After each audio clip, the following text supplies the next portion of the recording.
আজ আমার বিয়ের প্রথম রাত। ভিতরে অজানা একটা ভয় কাজ করছে। কেন করছে সেটা জানি না। হাত পা কাঁপছে, ঘাম দিয়ে ভেতরে একটা অস্বস্তিকর অনুভব করছি। বিয়ের প্রথম রাত বলেই কথা, নতুন একটা মানুষের কাছে নিজেকে ভালোভাবে উপস্থাপন করাই একজন আদর্শ পুরুষের নিদর্শন। মেয়েটার সাথে কি থেকে কি করব, কিভাবে কথা বলবো, কি বা বলবো, এটাই সন্ধ্যার পর থেকে আমাকে সবচেয়ে বেশি বিচলিত করে ফেলেছে। এই নিয়ে কারো কাছ থেকে সাহায্য নিতে পারছি না। ঠাট্টা তো করতে পারে।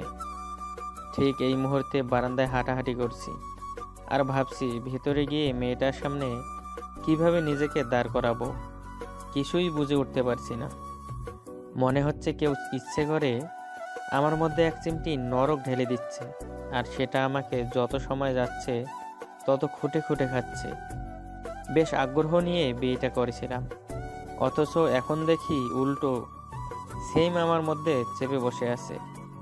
ভেতরে যাবো যাবো বলে অনেকক্ষণ হলো, কিন্তু যাওয়া হচ্ছে না। অবশ্য আমি একটু লাজুক টাইপের ছেলে, খুব সম্ভবত এজন্যই মেয়েটার কাছে যেতে লজ্জা লাগছে। ওর নাম আরিশা। মায়ের মুখ থেকে যতদূর শুনলাম মেয়েটা দেখতে চাঁদের মতো। মাদ্রাসা লাইনে পড়াশোনা করেছে, এমনকি অত্যন্ত পদ্মাশীল।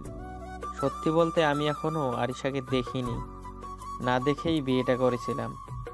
দেখতে কেমন, গায়ের রং কেমন, সব কিছু আমার চোখের আড়ালে। শুধু আমার মা আর ছোট বোন তৃপ্তির মুখে এতটুকুই শুনেছি, মেয়েটা দেখতে যথেষ্ট সুন্দর, তাই না দেখেই বিয়েটা করেছি। ওকে না দেখে বিয়ে করার পিছনেও অবশ্য একটা কারণ আছে। যেই দিন আরিশাকে ওদের বাড়িতে দেখতে যাই, সেই দিন আরিশা আমার সামনে আসেনি। ওদের ড্রয়িং রুমে আমি, আমার বোন, মা, বাবা সবাই একসাথে বসেছিলাম। আরিশাকে দেখার জন্য অপেক্ষা করছিলাম। অনেকক্ষণ বসে থাকার পর খেয়াল করলাম ওনারা আরিশাকে আমাদের সামনে আনছে না, এক যুগ কাটিয়ে দিতে যাচ্ছে। ব্যাপারটা মোটেও শুভ দৃষ্টি দেখতে পারছি না।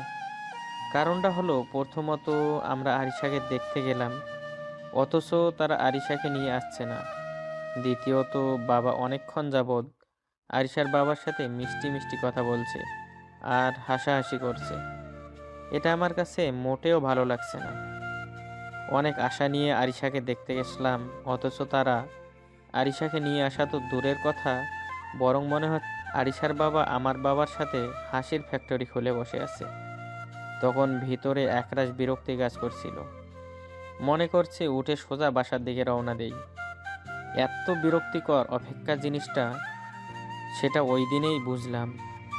আমি তৃপ্তিকে ইশারা দিয়ে বললাম, কি হচ্ছে এইসব?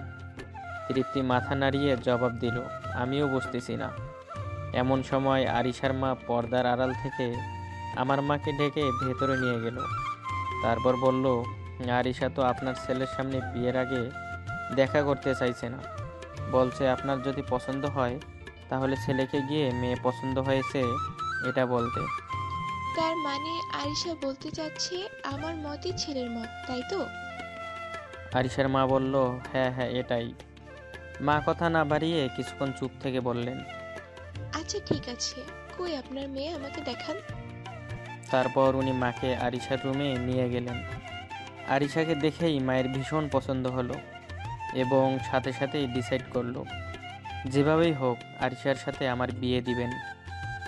মা আরিশার সাথে অনেকক্ষণ কথা বলে ড্রয়িং রুমে ফিরে এসে তৃপ্তিকে বলল, যা ভেতরে গিয়ে তোর হবু ভাবিকে দেখে আয়। তৃপ্তি আমার পাশ থেকে উঠে ভেতরে চলে গেল। মায়ের মুখে এমন কথা শুনে রীতিমতো হতবাক। মায়ের কথা শুনে বুঝলাম মেয়েকে বোধহয় এখানে আনবে না। মা আমার পাশে এসে বসলো। আমি মাকে আস্তে করে বললাম, মেয়েকে এখানে আনবে না? মা মুচকি হেসে বলল, না, মেয়েকে তুই দেখতে পারবি না, মেয়ে একটু পর্দাশীল, তাই আমি রেখে আসলাম। মানে কি? তার মানে আমি ওকে দেখবো না? মা আমার পিঠে হাত রেখে বলল, আসতে বল, ওরা শুনবে। মেয়ে দেখতে চাঁদের মতো, ও তোর সাথে বিয়ের আগে দেখা করতে চাইছে না। কি বলছো? এটা কোনো কথা হলো? বাবা, তুই কিছু মনে করিস না। তুই আমার উপর বিশ্বাস রাখ, মেয়ে যথেষ্ট সুন্দর। আমি এই মেয়ের সাথেই তোর বিয়ে দেব। মায়ের এত আগ্রহ দেখে বুঝতে পারলাম মেয়ে দেখতে শুনতে খারাপ হবে না, ভালোই হবে মনে হয়। এজন্য আমি আর কিছু বলিনি। সব মাই ছেলের ভালো চায়, খারাপ চায় না। কিছুক্ষণ পর তৃপ্তি আরিশাকে দেখে আসলো। আসার সময় লক্ষ্য করলাম তৃপ্তির মুখে মৃদু হাসি, আর চোখগুলো বড় বড় করে মায়ের পাশে এসে বসলো। মা তৃপ্তির দিকে তাকিয়ে বলল, কিরে দেখে আসলি? তৃপ্তি আনন্দের সাথে বলল, দেখছি। ভাইয়া শোন, ভাবিকে দেখে আমার পছন্দ হয়েছে, ওর সাথে বেশ মানাবে। আমি মুচকি হেসে বললাম, সত্যি তো? মা কিছু না বলেই হঠাৎ করে আমার পাশ থেকে উঠে আবার আরিশার ঘরে গেল। তারপর ওর গালে হাত রেখে জিজ্ঞেস করলো, আচ্ছা মা আরিশা, আমার ছেলে দেখতে কেমন, এটা তোমার জানতে ইচ্ছা করে না?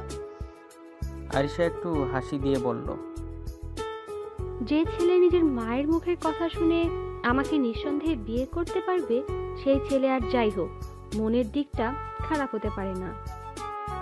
মা আরিশার মুখে এমন উত্তর শুনে মোটামুটি বিস্মিত হয়ে গেল। এই মেয়ে কেমন মা সেটা আন্দাজ করতে পারছে। অতঃপর মা আরিশার কাছ থেকে চলে এসে ওর বাবার সাথে বিয়ের 3 তারিখ ঠিক করে চলে আসে। তার 1 সপ্তাহের মাথায় আজ আমাদের বিয়েটা হয়। এক কথায় আমি উদ্দীপনার সাথে বিয়েটা শেষ করলাম। যাই হোক, এখনো বারান্দায় দাঁড়িয়ে আছি। রাত 11টা বাজে, 12টার মুখোমুখি। ভিতরের লজ্জা মিশ্রিত ভয়টা এখনো কাটেনি। এবার বুকে যতটা পেরেছি সাহস জোগাড় করে রুমের দিকে রওনা হলাম। অমনি দেখি তৃপ্তি আমার রুম থেকে বাইর হলো। হয়তো আরিশার সাথে আমার গীবত গাইছে, আর কিচ্ছু না। তৃপ্তি যাওয়ার পর আমি ধীরে ধীরে রুমের দিকে পা বাড়ালাম। দেখি আরিশা বউ সেজে খুপড়ি মেরে বসে আছে, মাথায় ঘোমটা, শুধু হাতগুলো দেখা যাচ্ছে। মেহেদির সাজে হাত দুটো অন্যরকম লাগছে। আমি আস্তে করে ওর পাশে গিয়ে বসলাম। বুকে হার্টবিট কেবল বেড়েই যাচ্ছে। অনেকক্ষণ চুপ করে বসে রইলাম। আমিও কিছু বলছি না, আরিশাও কিছু বলছে না। এমন সময় আরিশা আস্তে করে বলল, আপনি কথা বলছেন না কেন? কেমন আছেন? আরিশা একটু হাসি দিয়ে বলল, ভালো আছি। আপনি? হ্যাঁ ভালো। আমার কাছে আসতে এত দেরি করলেন কেন? হাতে একটু কাজ ছিল, তাই একটু দেরি হলো। নাকি আমার কাছে আসতে লজ্জা লাগছে? না, তেমন কিছু না। ও, তবে তৃপ্তি বলছে আপনি নাকি ভিতর দিন। হি হি হি, তৃপ্তি এটাও বলেছে আপনাকে? বলবে না? আপনি আসতে লেট করেছেন, তাই তৃপ্তিকে আপনার সম্পর্কে জিজ্ঞাসা করলাম। তৃপ্তি আমার নামে আর কি কি বলছিল? আরিশা একটু রেগে গিয়ে বলল, এত কিছু বলতে পারবো না। আমাকে দেখতে ইচ্ছে করে না? আপনি এত কথা বলেন কেন? আমাকে না দেখে বিয়ে করলেন, এখন বিয়ের পরও দেখবেন না? কেমন পুরুষ আপনি? দেখতে তো চাই, বলতে সাহস পাচ্ছি না। আমি আপনার বউ, আমাকে দেখতে আবার সাহস লাগে নাকি? তবুও আমার ভিতরে কেমন যেন ভয় লাগছে। আচমকা আরিশা ওর মাথার উপর থেকে কাপড়টা সরিয়ে নিল। আমি ওর দিকে তাকিয়ে নিজের চোখে বিশ্বাস করাতে পারছি না। এত সুন্দর আমার বউ! এক দৃষ্টিতে ওর দিকে তাকিয়ে রইলাম। আপনাকে একটা কথা বলবো। জি বলুন। আমি ছোট থেকে পর্দার আড়ালে বড় হয়েছি। কোনো বেগানা পুরুষের স্পর্শ আমার শরীরে লাগতে দেয়নি, এমনকি কখনো কথাও বলিনি। আপনি প্রথম। আমি আসলে সব মিলিয়ে প্রিপেয়ার না, তাই আপনি যদি আমাকে কয়েকটা দিন সময় দেন তাহলে ভালো হয়। তবে এর আগে আপনি আমাকে স্পর্শ করতে পারবেন না, আমি নিজ থেকেই আপনাকে বলবো। আরিশার মুখে এমন কথা শুনে যতটুকু বুঝলাম, নতুন পরিবেশে পা রাখছে, নতুন জীবন নিয়ে, তাই হয়তো ডিসকমফোর্টেবল ফিল করছে। কয়েকদিন গেলেই ঠিক হয়ে যাবে, এজন্য ওর কথায় সম্মতি জানালাম। আচ্ছা, আপনি যেভাবে বলবেন আমি ওইভাবে চলবো। আপনি বলার আগ পর্যন্ত আমি আপনাকে স্পর্শ করব না। আমি জানি এই রাতটা একজন পুরুষের কাছে কত গুরুত্বপূর্ণ একটা রাত, বিয়ের প্রথম রাত বলে কথা। কিন্তু আমি সত্যি বলছি, আমি একদম প্রস্তুত না। আমাকে ক্ষমা করে দিবেন। আরে না, কি বলছেন? আমি নিজেও প্রস্তুত না। আমি কিছু মনে করিনি। গায়ের পাঞ্জাবিটা এখনো খোলেননি কেন? অনেক রাত হয়েছে, আমার খুব ক্লান্ত লাগছে। যদি কিছু মনে না করেন, আমি একটু ঘুমাবো। আচ্ছা, আপনি ঘুমিয়ে পড়েন। আমি গেঞ্জি গায়ে দিয়ে নিচে ঘুমিয়ে পড়ি। ছি ছি, আপনি নিচে ঘুমাবেন কেন? আমার সাথেই ঘুমাবেন। এটা বলেই আরিশা ঘুমিয়ে পড়ল। চোখ মুখে স্পষ্ট ক্লান্তির চাপটা বোঝা যাচ্ছে। গেঞ্জি গায়ে দিয়ে এসে দেখি আরিশা ঘুমিয়ে পড়ল। আমিও ওর পাশে শুয়ে পড়লাম আর এক দৃষ্টিতে ওর দিকে তাকিয়ে রইলাম। আমার ভেতরে তখন কীরকম অনুভূতি কাজ করছে সেটা বলে বোঝাতে পারবো না। আর কিছুক্ষণ পর আমিও ঘুমিয়ে পড়লাম। হঠাৎ ফুঁপিয়ে ফুঁপিয়ে কান্নার শব্দে ঘুমটা ভেঙে গেল। ঘড়ির দিকে তাকিয়ে দেখি 3টা 15 বাজে। পাশে আরিশা নেই। বালিশ থেকে মাথা উঠানো মাত্রই দেখি আরিশা তাহাজ্জুদের নামাজ পড়ছে আর খুব কান্না করছে। এত ভালো একটা মেয়ের সাথে আমি সংসার করব ভাবতেই অবাক লাগছে। এই ফাঁকে আমি ঘুমিয়ে পড়লাম। সকালে ফজরের আজানের সাথে সাথে উঠে গেলাম নামাজ পড়ার জন্য। খেয়াল করে দেখলাম আরিশা এখনও নামাজের জন্য বিছানায় বসে আছে। বুঝতে দেরি রইল না, আরিশা আর ঘুমায়নি। এতক্ষণ নামাজের বিছানায় কাটিয়ে দিল। আমি উজু করে এসে আরিশার পাশে দাঁড়ালাম। ও আমার মুখের দিকে তাকিয়ে মুচকি হেসে বলল, সবসময় পড়েন? আমি 5 ওয়াক্ত নামাজ পড়ি। আলহামদুলিল্লাহ। তাহলে জান্নাতের আশা করতে পারি তো? ওর মুখে এমন প্রশ্ন শুনে অবাক হয়ে মাথা নাড়িয়ে হ্যাঁ সূচক উত্তর দিলাম। এরপর একসাথে নামাজ পড়ে শুয়ে পড়লাম। এই যে শুনছেন, বেলা হয়েছে, আর কত ঘুমাবেন? চোখ খুলে দেখি আরিশা। কাল রাতে ওকে যতটুকু দেখেছি আজ দিনের আলোতে আরও ভালো করে দেখতে পারছি। মায়া মায়া চেহারা, জড়িয়ে ধরে চুমু খেতে ইচ্ছে করছে, কিন্তু আরিশা বারণ করেছে। ও বলার আগ পর্যন্ত আমি ওকে স্পর্শ করব না। অমন করে তাকিয়ে আছেন কেন? এবার উঠুন। এটা বলেই আরিশা একটা মুচকি হাসি দিয়ে চলে যায়। উঠে দেখি সবাই নাস্তা করছে। আমিও ফ্রেশ হয়ে সবার সাথে বসলাম। আরিশা আমার সামনে বসেছিল। ওর প্রতি আমি সত্যিই দুর্বল হয়ে পড়ছি। খাওয়ার সময় অনেকবার আর চোখে তাকালাম। যতই দেখছি ততই ভালো লাগছে। হঠাৎ তৃপ্তি বলে উঠল, আর কত দেখবি?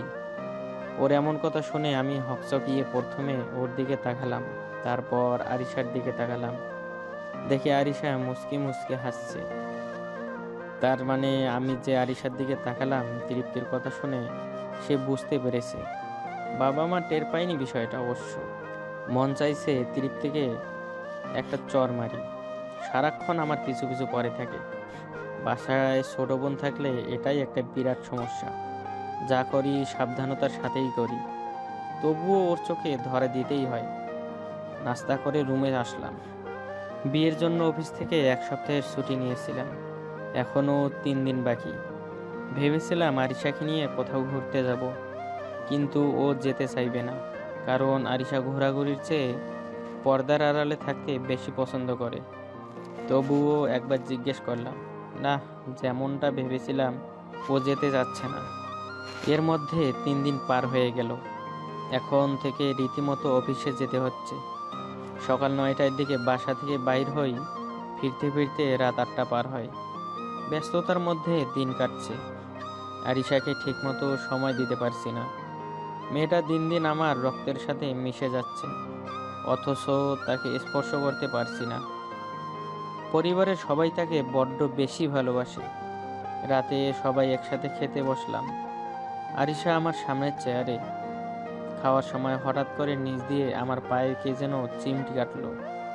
আমার পুরো শরীর শিহরণ দিয়ে অন্যরকম একটা স্পর্শ অনুভূতি পেলাম। বেশ ভালোই লেগেছিল। আমি নিশ্চিত ছিলাম এটা আরিশা, কারণ এমন কিছু ও ছাড়া আর কেউ করবে না। আমি আর চোখে ওর দিকে তাকালাম। দেখি ও মুচকি মুচকি হাসছে। মাথায় ওড়না, সব মিলিয়ে অসম্ভব সুন্দর লাগছে। রাতে খাওয়ার পর আমি নিজের বেডের ওপর বসে বসে মোবাইলে নোটিফিকেশন দেখছি। কিছুক্ষণ পর আরিশা হাতের কাজ সেরে রুমে চলে আসলো। ওর চোখে মুখে খুশির চাপ। আমার পাশে এসে বসলো। আপনাকে একটা কথা বলবো। বলুন। না থাক। কি বলবেন বলুন, আমি কিছু মনে করব না। না আজ থাক, পরে বলবো। আমি আর জোর করিনি। যথারীতি সকালে অফিস যাওয়ার জন্য আয়নার সামনে দাঁড়িয়ে রেডি হচ্ছিলাম। অমনি আরিশা এসে আমার পিছনে দাঁড়ালো। কিছু বলবেন? হুম। আমি ওর দিকে ঘুরে তাকিয়ে বললাম, শুনি আমার বউ কি বলতে চায়। আপনি কিছু বুঝেছেন? না আমি কি বলতে চাচ্ছি? না, আমি বুঝি না, আপনি বলুন। আপনি চাইলে এখন থেকে আমাকে স্পর্শ করতে পারবেন। এটা শোনার পর আমার আর কি যে ভালো লাগছে বলে বোঝাতে পারবো না। এরপর আরিশাকে বললাম, এই দিকে আসুন। আরিশা টিকটিক করে আমার সামনে এসে দাঁড়ালো। তারপর আমি আলতো করে ওর গালে হাত দিয়ে কপালে একটা চুমু দিলাম।